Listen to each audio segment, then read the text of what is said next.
श्री शिवाय नमस्तुभ्यम दोस्तों, हर हर महादेव। कैसे हैं आप दोस्तों? पढ़ने जा रही है शनिश्चरी अमावस्या 30 नवंबर, यानी कि 30 नवंबर को शनिचर पड़ रहा है और ये मार्गशीर्ष की अगहन मास की शनिचरी अमावस्या पड़ने जा रही है। बहुत ही विशेष अमावस्या है दोस्तों। ये साल में केवल 2 या 3 अमावस्या पड़ती हैं दोस्तों। पूज्य गुरुदेव पंडित प्रदीप मिश्रा जी की कथा से सुन करके समझ करके इस वीडियो में मैं 4 उपाय लेकर के आई हूँ अमावस्या के। दोस्तों, अगर आपके घर में, आपका परिवार में बहुत नज़र लगती है, टूने टोटके होते हैं, बहुत ज़्यादा परेशान हो गए हैं, अपने परिवार को लेकर के बहुत ज़्यादा चिंतित रहते हैं, बहुत कष्ट में रहते हैं, तो आपको क्या करना है? मात्र 3 लौंग लेने हैं। या तो आप 3 लौंग ले लीजिए या आप 5 लौंग ले लीजिए। ठीक है, आपने लौंग ले ली। लौंग का उपाय करना है और कपूर से करना है, और 2 टुकड़े लेने हैं आपको कपूर के। ठीक है, 2 टुकड़े कपूर के ले लिए। अब आपको ले लेना है एक मिट्टी का दीपक। अगर आपके पास मिट्टी का दीपक नहीं है तो आप प्लेट कटोरी भी ले सकते हैं, लेकिन मिट्टी का दीपक हो तो ज़्यादा अच्छा है, क्योंकि प्लेट कटोरी अगर उसको जलाएंगे तो वो काले हो जाएंगे, आपका बर्तन खराब हो जाएगा। अगर नहीं है तो आप मिट्टी का दीपक ले लीजिए। ठीक है, उसमें कपूर रखना है और उसके ऊपर रखने हैं लौंग। उसको किसी अपने पूरे घर में घूमना है। घूमने के पश्चात अपने घर का पूरा केंद्र बिंदु मिला लीजिए। ठीक है, केंद्र बिंदु मिला करके, कल शनिचरी अमावस्या है ना, तो इससे आपके नज़र दोष, टोने टोटके, जो भी समस्याएं हैं, जो भी कष्ट हैं, वो सब दूर हो जाएंगे। वो वहाँ पर आपको कपूर जलाना है, उसके ऊपर से आपको लौंग डाल देनी है और श्री शिवाय नमस्तुभ्यम मंत्र का जाप करना है। शनिदेव महाराज का स्मरण करना है और फिर आपको जो है वो प्लेट उठानी है। वो दीपक में जो रखा है वो उसके नीचे एक प्लेट लगा लीजिए, क्योंकि दीपक हो जाएगा गर्म। वो प्लेट उठानी है और आपको प्रत्येक कमरे में घूमना है। कमरे में घूमना है, हॉल में घूमना है, रसोई में घूमना है, हर जगह घूमना है, बालकनी में, पूरे घर में उसको उसकी वो जो है धुनी दे देनी है। ठीक है, धुनी समझिए या उसकी धुआं समझिए, जो भी है उसको दे देना है। और जब उसकी राख हो जाएगी, जब राख हो जाए तो उसे उठा करके किसी भी वृक्ष के नीचे, नहीं तो आप पीपल के वृक्ष के नीचे उस राख को डाले आइए। कैसा भी नज़र होगा, कैसा भी दोष होगा, कोई भी दिक्कत होगी, कोई भी परेशानी होगी, तो वो इस उपाय को करने से आपके सारे कष्ट दूर जरूर होंगे। चलिए दोस्तों, जानते हैं कि अमावस्या की तिथि का ही, शनिचरी अमावस्या की तिथि का ही दूसरा उपाय क्या है कि अगर कोई आपकी विशेष मनोकामना है जो काफ़ी दिनों से पूरी नहीं हो रही है, इच्छा है आपकी, वो इच्छा पूरी नहीं हो पा रही है, तो आपको क्या करना है? एक बेलपत्री लेनी है। बेलपत्री दोस्तों भोलेनाथ को बहुत ही प्रिय होती है। और एक लेना है आपको शमी पत्र, और एक लेना है आपको सफ़ेद पुष्प। सफ़ेद पुष्प दोस्तों पितरों को समर्पित किया जाता है, लेकिन पितरों को खुश करने के लिए, उनकी शांति के लिए ये पुष्प समर्पित करना है। माता रानी को खुश करने के लिए आपको शमी पत्र, और भोलेनाथ को खुश करने के लिए आपको बेलपत्री। ठीक है, 1 लोटा कलश ले जाना है तांबे का, उसमें जल भर लेना है। इसे लेकर के आपको सीधे भोलेनाथ के शिव मंदिर देवादेव महादेव के शिवालय पहुँच जाना है। वहाँ पहुँच करके आपको सबसे पहले क्या करना है? जल समर्पित करना है। भोलेनाथ का कोई सा भी प्रार्थना बोल करके जल समर्पित कर दीजिए। अपनी कामना, जो भी इच्छा है आपको, वो बोल देनी है। बोल करके जल समर्पित कर दिया।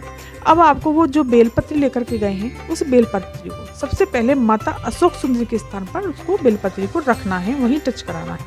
आप सभी को तो पता है कि भोलेनाथ का पूरा परिवार भोलेनाथ की शिवलिंग में ही विराजमान है, उसी में समाया हुआ है। तो माता अशोक सुंदरी भोलेनाथ की सबसे छोटी पुत्री है।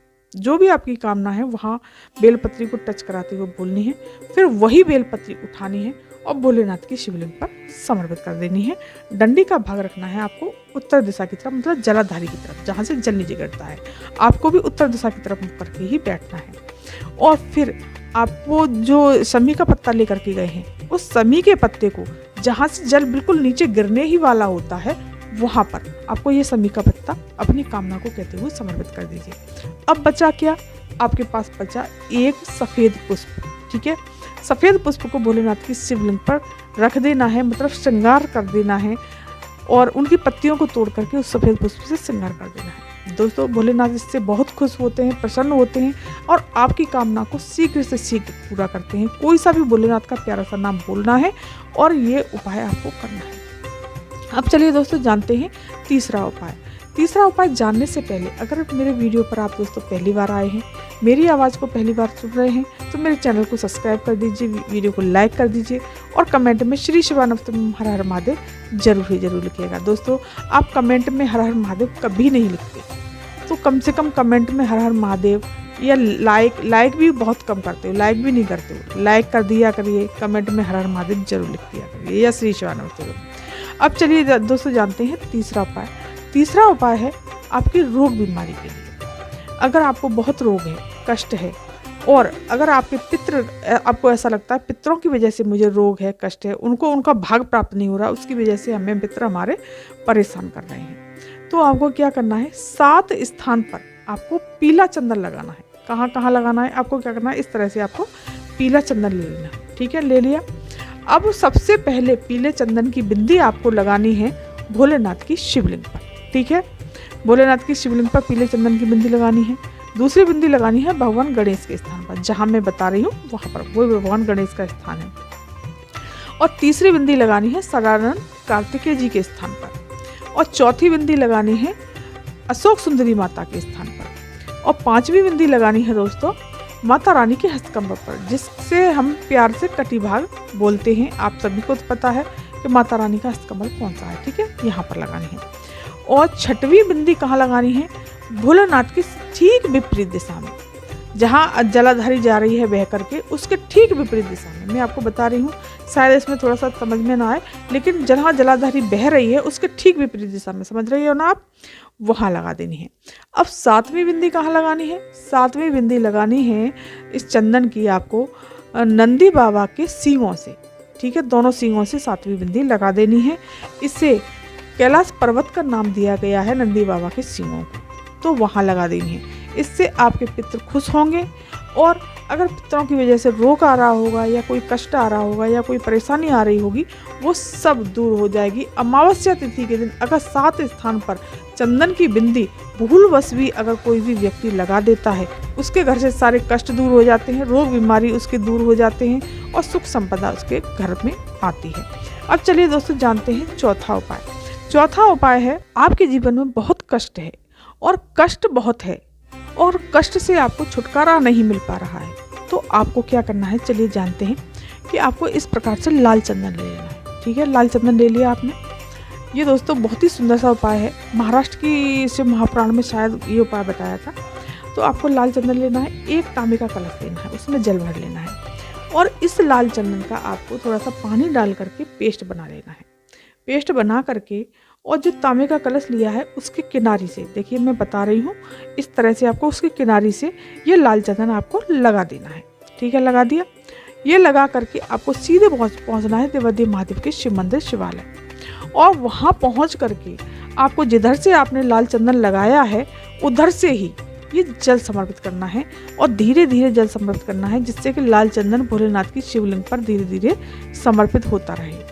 इसे समर्पित करेंगे तो भोलेनाथ से अपने कष्टों के बारे में बोलेंगे, अपने कामना के बारे में बोलेंगे, जो भी परेशानी है उसके बारे में बोल देंगे। और निश्चित ही दोस्तों पूज्य गुरुदेव ने कहा है कि इस उपाय को करने से आपके धीरे धीरे धीरे धीरे जिससे जैसे जैसे चंदन नीचे गिरता है भोलेनाथ की शिवलिंग पर, इसी प्रकार से आपके कष्ट धीरे धीरे धीरे धीरे भोलेनाथ अपनी तरफ खींच करके वो कष्टों से आपको निकाल देंगे, आपका हाथ पकड़ कर खींच लेंगे।